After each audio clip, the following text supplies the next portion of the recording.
Hello students, अभी हम पढ़ रहे थे किसी भी फंक्शन का या एक्सप्रेशन का रेंज निकालना है। तो अभी हमने देखा क्या क्या देख चुके हैं हम कि अगर कोई भी ग्राफ दिया गया है उसका कैसे रेंज निकालेंगे। फिर हमने देखा कोई भी अगर फंक्शन दिया गया है बी फंक्शन जिसकी रेंज है अल्फा बीटा, उसमें हम अगर की ऐड करते हैं या मल्टीप्लाई करते हैं या फिर रेसिप्रोकल कर लेते हैं उसका, तो उन फंक्शनों की रेंज कैसे निकाल सकते हैं। अब हम देखते हैं अगर कोई भी यहाँ फंक्शन की रेंज दी गई है और उसका हम स्क्वायर करते हैं तो क्या इफेक्ट आएगा। क्लियर, देखते हैं। अगर मान लीजिए कोई भी फंक्शन है, कितना हो गया, कितने पॉइंट हो गए थे, 3 पॉइंट्स हो गए थे। 4th पॉइंट है, अगर कोई भी हमारा फंक्शन है बी फंक्शन है जिसकी रेंज है अल्फा कोमा बीटा। क्लियर, कोई भी फंक्शन बी है जिसकी रेंज है अल्फा कोमा बीटा। अगर मैं बी का स्क्वायर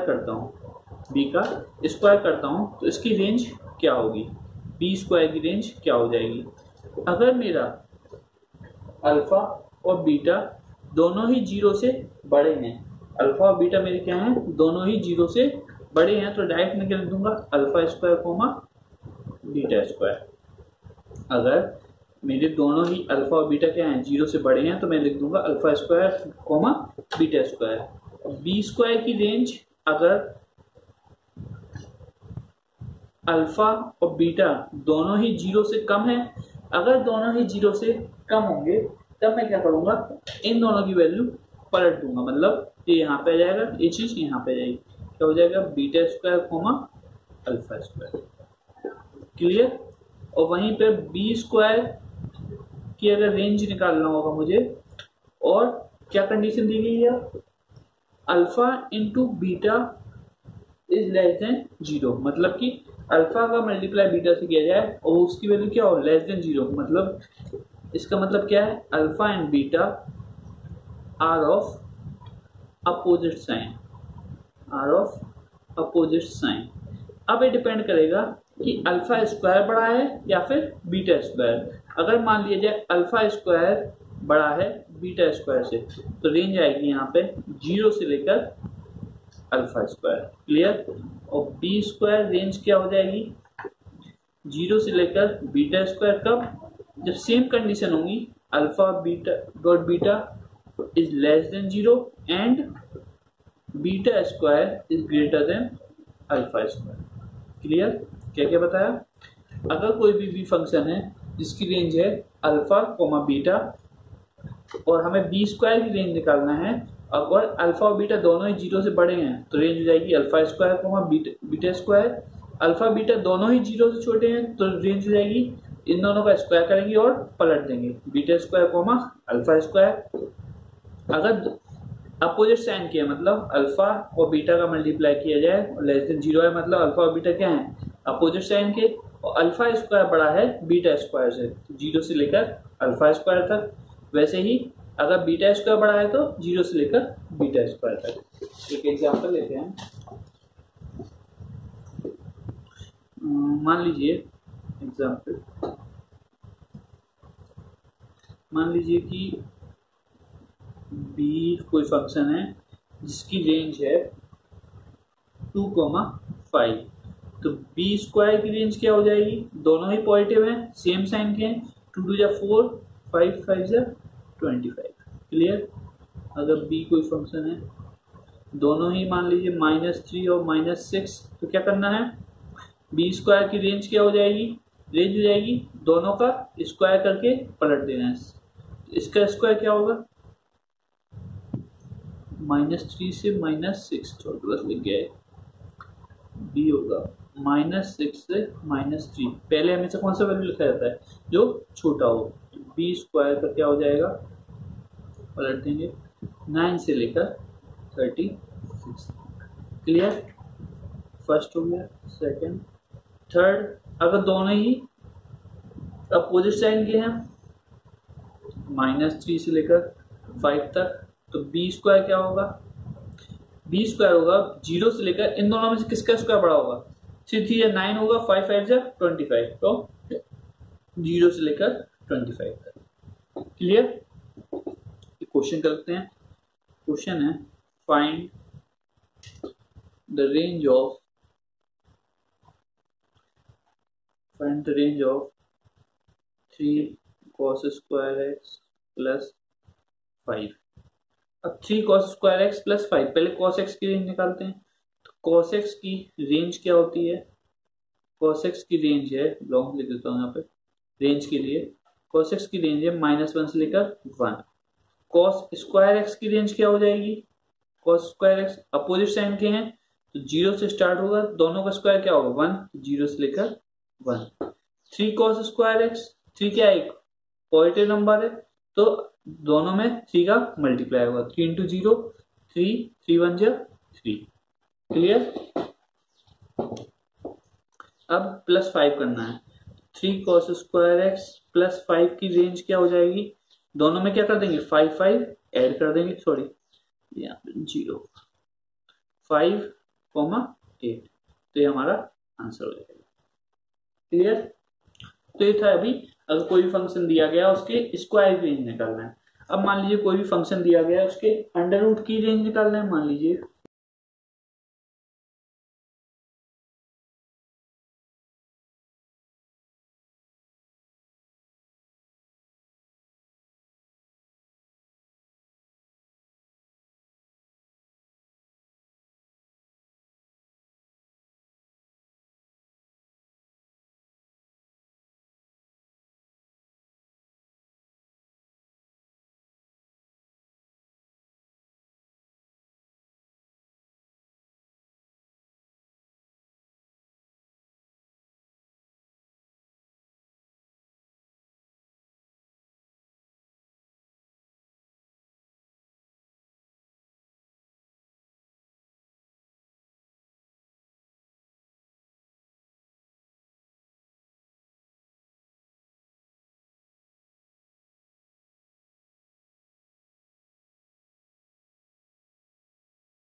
ग्रेटेस्ट इंटीजर फंक्शन लेते हैं हम। अभी यहाँ पे लेते हैं फ्रैक्शनल पार्ट ऑफ एक्स। अभी इसमें इजी समझ लेंगे आप। तो फ्रैक्शनल पार्ट ऑफ एक्स की रेंज क्या होती है? 0 से लेकर 1 तक, 1 पे open interval. 3 times of fractional part of x की क्या हो जाएगी? डायरेक्ट 3 है, पॉजिटिव नंबर है, मल्टीप्लाई करेंगे 3 इंटू 0 0 3। अब इसमें 6 ऐड करना है तो 6 पॉजिटिव नंबर डायरेक्ट ऐड कर देंगे 6 9। अब क्या लेना है? इसी फंक्शन का अंडर रूट लेना है। 3 fractional part of 6 plus x, दोनों ही क्या है पॉजिटिव क्वांटिटी है, दोनों ही क्या क्या ले लेंगे रूट ले लेंगे। अंडर रूट 6 अंडर रूट 9, तो हो जाएगा under root 6 3 is our answer. Clear? Under root 6 3 is our answer. अगर मान लीजिए अब कोई भी फंक्शन दिया गया है और उसमें जो वेरिएबल पार्ट है वो एक या दो या दो से ज्यादा जगह रिपीट हो रहा है। कोई भी अगर हमारा वेरिएबल पार्ट है वो 2 या 2 से ज्यादा प्लेसेस पे आ रहा है तो ऐसे फंक्शनों की रेंज निकालने का एक मेथड ये होता है, अगर हम कोशिश करें कि वो जो वेरिएबल पार्ट है वो एक जगह कहीं पे भी सिमट जाए, मतलब कहीं पर भी हम पूरे एक्सप्रेशन में उसको एक जगह ला दें तो हम उन क्वेश्चनों को इजीली सॉल्व कर सकते हैं। इसलिए हम पहले नोट बना के लिख लेते हैं। नोट जो अब मैं बताने वाला हूं उस मेथड कुछ भी अपना ले लीजिए, तो उसमें लिखते हैं हम this method can be applied if all variable terms, जो वेरिएबल टर्म्स है हमारे, can be reduced into a single variable form और expression contains variable only at one place। क्या लिखा है मैंने कि अगर कोई भी वेरिएबल टर्म है और कोई भी एक्सप्रेशन दिया गया, वो वेरिएबल टर्म हमारा क्या है, दो या दो से ज्यादा जगह पे है, और अगर मैं उनको सिंप्लीफाई करके एक प्लेस पे ला दूं, फिर मैं जो अभी मैंने पिछले मेथड्स पढ़ाए हैं, उन मेथड की हेल्प से मैं क्वेश्चन को इजीली सॉल्व कर सकता हूं। कैसे? जैसे एग्जांपल लेते हैं, फाइंड रेंज ऑफ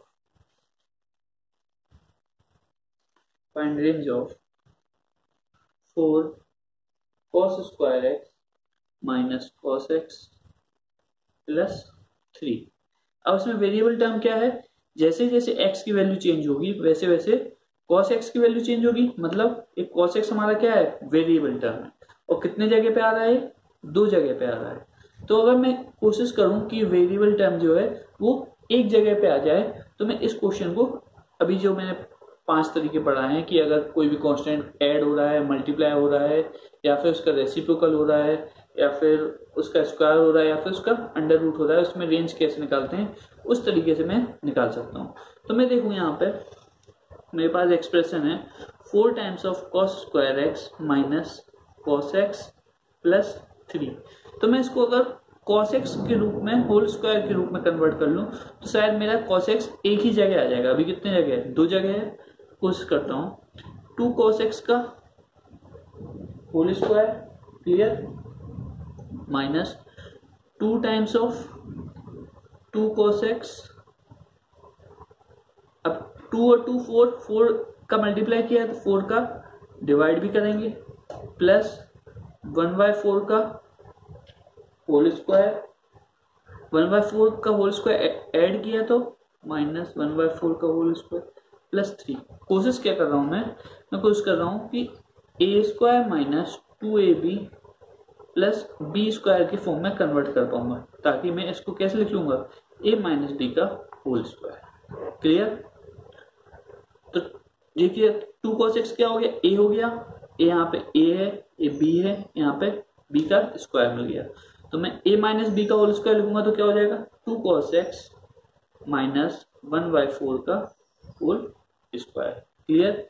यहाँ पे मैंने क्या किया है, माइनस 1/4 का होल स्क्वायर सब्ट्रैक्ट किया था, 1/16 प्लस 3।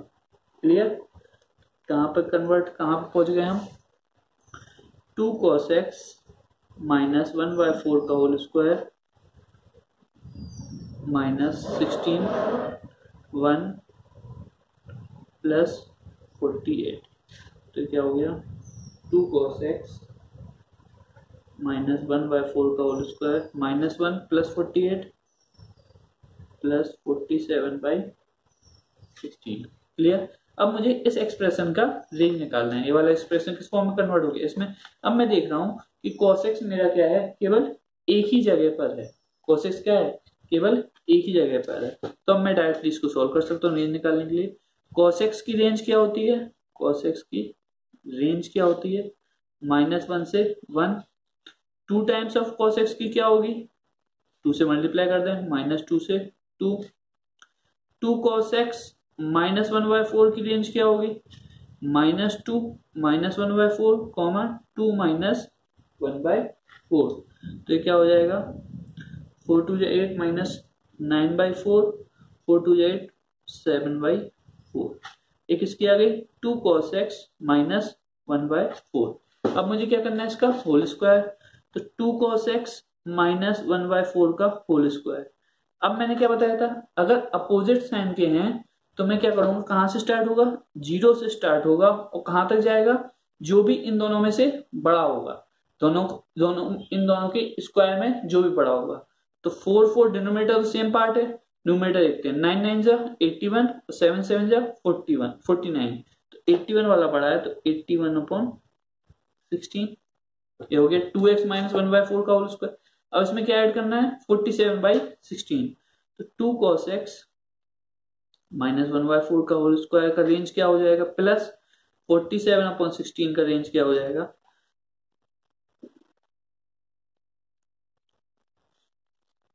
दोनों में ऐड कर देंगे सॉरी, दोनों में हम क्या करेंगे, 47/16 ऐड कर देंगे, 47/16 कॉमा 81/16 प्लस 47/16, तो कितना हो गया ओवरऑल 47/16, इसमें 81 प्लस 47 8 8 4 12 16, ये हमारा आंसर आ जाएगा। क्लियर, ये किसकी रेंज हो गई हमारी, 4 cos square x minus cos x plus 3। इसको ही हमने किस फॉर्म में कन्वर्ट कर लिया था, इसको हमने कन्वर्ट कर लिया था 2 times of cos x minus 1/4 का होल स्क्वायर प्लस 47/16 की फॉर्म में।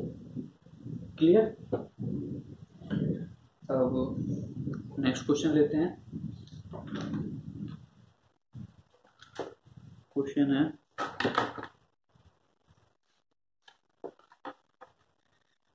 cos square x minus 4 times of sine x plus 20।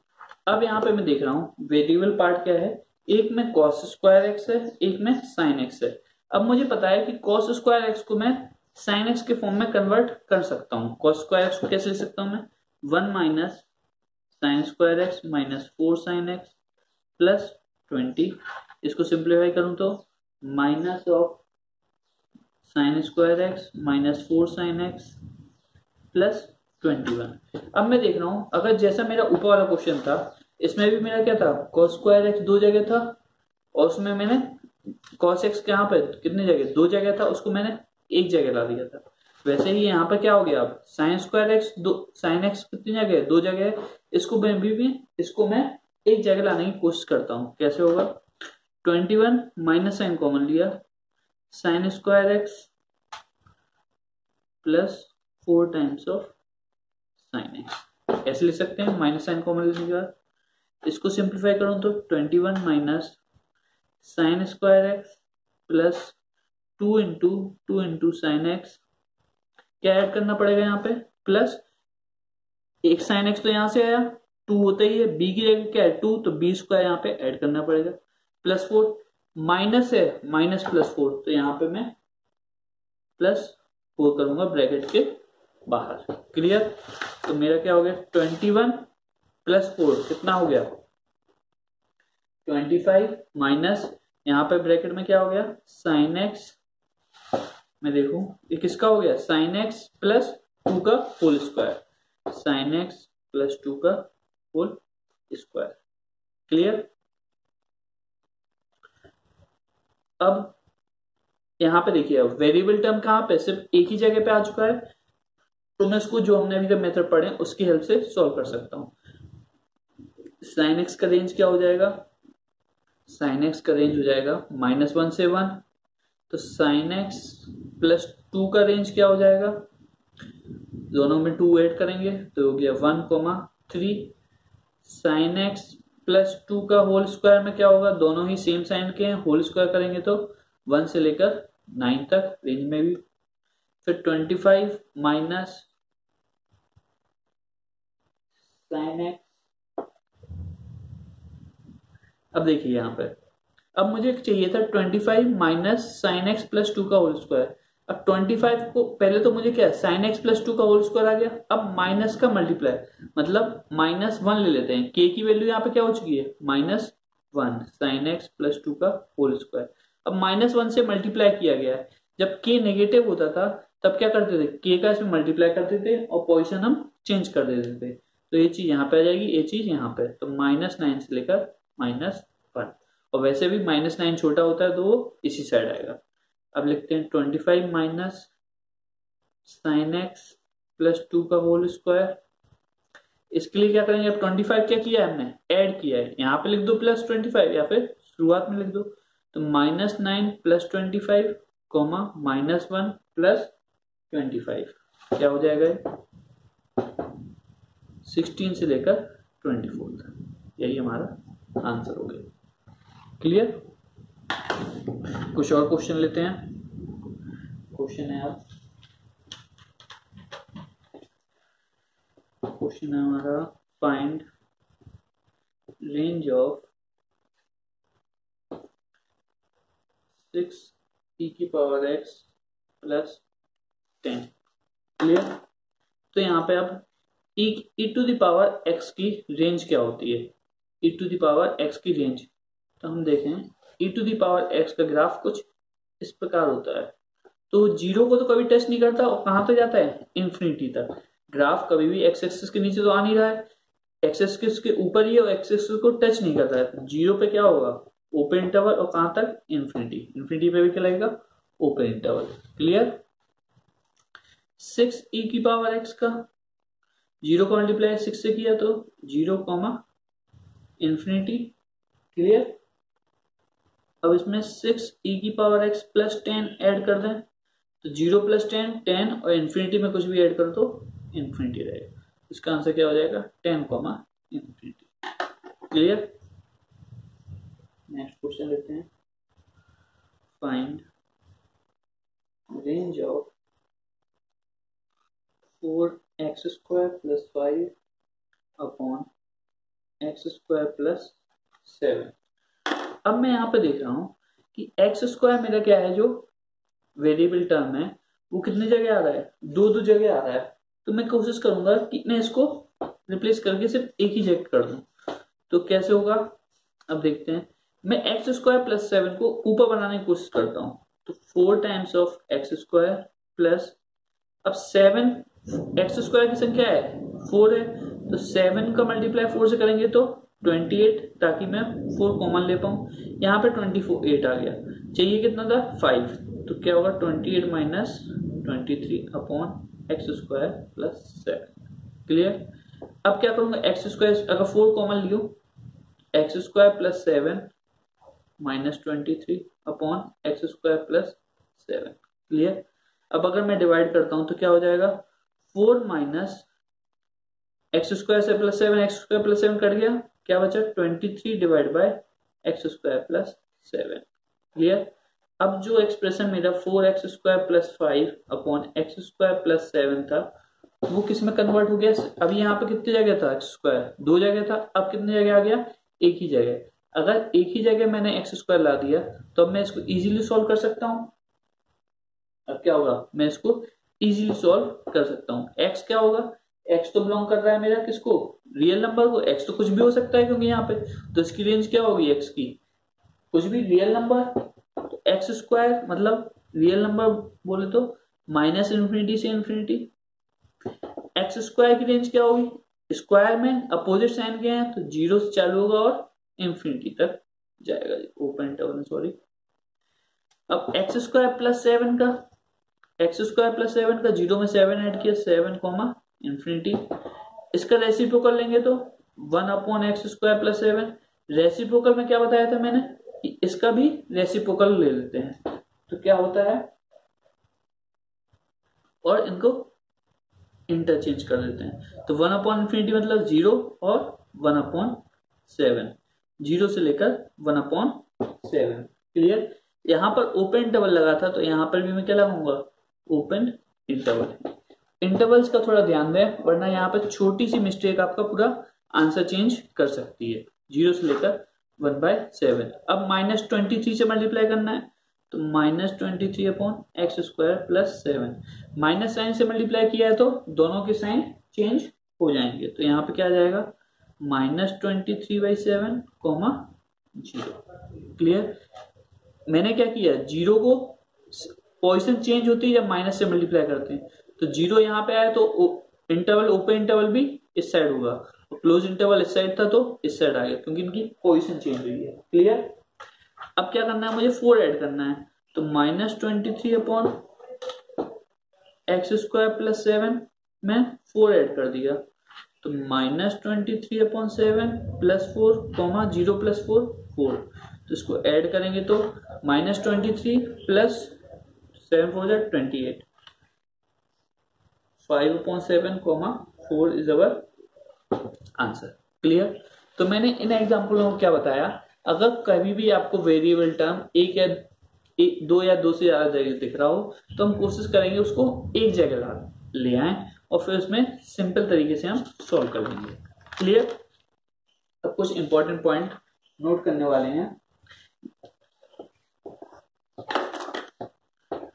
Important point, जब हम डोमेन निकाल रहे थे किसी दो या दो से ज्यादा फंक्शनों के, अगर हम जब डोमेन की बात कर रहे हैं, डोमेन की बात करें तो अगर मेरा f(x) × gx होता था या फिर और f(x) ± gx होता था, तब मैं क्या करता था, दोनों फंक्शन का डोमेन निकाल लेता था df, और डोमेन कैसे निकालते थे फिर, domain of f intersection domain of g, मैं दोनों डोमेन का इंटरसेक्शन ले लेता था। लेकिन रेंज में क्या होगा, जब हम रेंज निकालेंगे तो range of function of f intersection range of function of g नहीं कर सकते, हम रेंज में इंटरसेक्शन नहीं ले सकते, ये ध्यान रखिएगा। डोमेन में क्या होता था, हम डोमेन में क्या करते थे, दोनों फंक्शन का हम डोमेन निकालते थे अलग अलग और दोनों का इंटरसेक्शन ले लेते थे। लेकिन जब रेंज की बात करेंगे तो रेंज में हम दोनों फंक्शन का इंटरसेक्शन नहीं ले सकते।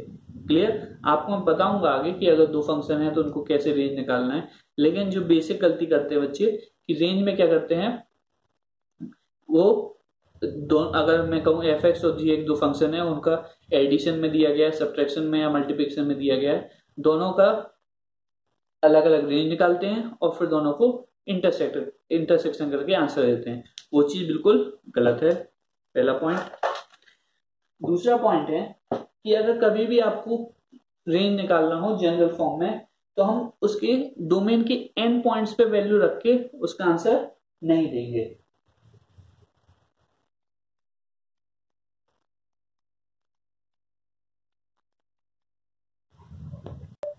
हाँ, तो मैं बोल रहा था आपको कि कोई भी अगर हमें फंक्शन है, कोई भी फंक्शन का रेंज निकालना है तो उसके हम जो उसके एंड पॉइंट्स होते हैं उस उन वैल्यूज को रख के वहां पे डायरेक्ट इनपुट कर दें तो डायरेक्ट वहां से इनपुट करके हम आंसर नहीं बता सकते। जैसे मैं एग्जांपल लेता हूं मैं, मान लीजिए 3 times of fractional part of x का होल स्क्वायर -1। अब अगर मैं देखूं तो फ्रैक्शनल पार्ट ऑफ x का क्या होता है, 0 से लेकर 1 तक। क्लियर। तो मैं ऐसा नहीं करूंगा कि डायरेक्ट एक बार 0 रखा तब क्या आएगा मेरा आंसर, 3 × 0 0 -1 होगा, और 1 रखा तो 3 - 1 2, तो इसका डोमेन रेंज -1 से 2 है, ये आंसर बोल दूं तो ये बिल्कुल भी गलत होगा। ये तरीका मेरा क्या होगा, गलत, कि अगर कोई भी फंक्शन दिया गया है तो मैं फंक्शन कोई भी इंक्लूड है बड़े से एक्सप्रेशन में तो मैं उस फंक्शन की एंड वैल्यूज डायरेक्ट उसमें रख दूं और डायरेक्ट आंसर बोल दूं, ये मेरा गलत तरीका होगा। सही तरीका क्या है, जो मैंने बताया जिस तरीके से करेंगे हम, हमें फंक्शन दिया था, एक्सप्रेशन दिया था 3 times of fractional part of x का होल स्क्वायर -1, तो हम सबसे पहले फ्रैक्शनल पार्ट ऑफ x का रेंज रखेंगे, वो होगा 0 से लेकर 1, फिर फ्रैक्शनल पार्ट ऑफ x का होल स्क्वायर करेंगे, तो दोनों का होल स्क्वायर किया, 0 से लेकर 1 ही रहेगा, फिर 3 का मल्टीप्लाई करेंगे तो क्या हो जाएगा, 3 × 0 0 और 3 × 1 = 3। क्लियर। फिर क्या होगा, 3 times of fractional part of x का होल स्क्वायर -1, तो दोनों में माइनस सब्ट्रैक्ट करेंगे, -1, 2। क्लियर। आंसर भले इसमें सेम आ गया है लेकिन ये मेथड हमारा गलत है और ये मेथड सही है, क्योंकि बाई चांस यहाँ पे क्या होता है, कभी कभी चीजें मैच कर जाती हैं, इसलिए बच्चा सोचता है कि वो चीज सही है, पर ये मेथड गलत है कि हम डायरेक्ट कोई भी फ्रैक्शनल पार्ट ऑफ x कहें या फिर जो भी फंक्शन दिया गया है उसकी हम डायरेक्ट एंड वैल्यूज इसमें पुट करें तो हमारा सेम आंसर आ जाएगा। क्लियर। इस वाले में क्या हुआ, सेम आंसर आ चुका है, लेकिन ये वाला मेथड गलत है और ये वाला मेथड सही है। क्लियर। इस बात को नोट कर लेना। तो एक और एग्जांपल लेते हैं, find range of 3 times of sin² x। Clear. अब साइन एक्स की रेंज क्या होती है? साइन एक्स की रेंज होती है -1 से लेकर 1 तक। साइन एक्स की रेंज क्या होती है? -1 से लेकर 1 तक। अब मैं मान लीजिए इसमें रखूं -1 रखूं तो क्या हो जाएगा? -1 का होल स्क्वायर 1 और 3, तो यहाँ पर हो जाएगा 3। फिर 1 रखूं तो 1 का स्क्वायर 1 इंटू 3, तो इसका मतलब होगा ये इसका रेंज क्या हो जाएगा? 3,3, मतलब सिर्फ 3 आंसर देना चाहिए, इसलिए ये मेथड गलत है। इसका ओरिजिनली रेंज क्या होगा? 3 साइन स्क्वायर एक्स का रेंज क्या होगा? सबसे पहले साइन एक्स का रेंज निकालेंगे -1 से 1, फिर साइन स्क्वायर एक्स की रेंज निकालेंगे 0 से लेकर 1, फिर 3 साइन स्क्वायर एक्स की रेंज निकालेंगे, वो क्या होगा? 0,3। ये हमारा आंसर होगा। क्लियर? कभी भी आप एक गलती ना करें, क्या कि जो भी हमारा फंक्शन दिया गया उसके एंड पॉइंट्स की वैल्यू आप डायरेक्ट फंक्शन में रख दें और रेंज निकालने की कोशिश करें, वहां से आंसर हमारा गलत हो जाएगा। क्लियर है? देखिए इसमें अलग अलग आए हैं और इसमें क्या होता है? सेम आ गया। तो कभी कभी बच्चा क्या सोचता है, ये अगर इतना ही पढ़ता, केवल एक क्वेश्चन वो सॉल्व करता, तो वो सोचता कि हमारा ये मेथड सही है और यही अप्लाई कर देता, लेकिन ये कहीं कहीं तो सही हो जाता है और generally most of the cases में गलत होता है। इसलिए कोशिश करें जो आपको पढ़ाया गया है, जिस पैटर्न पढ़ाया गया उसी पैटर्न को फॉलो करें।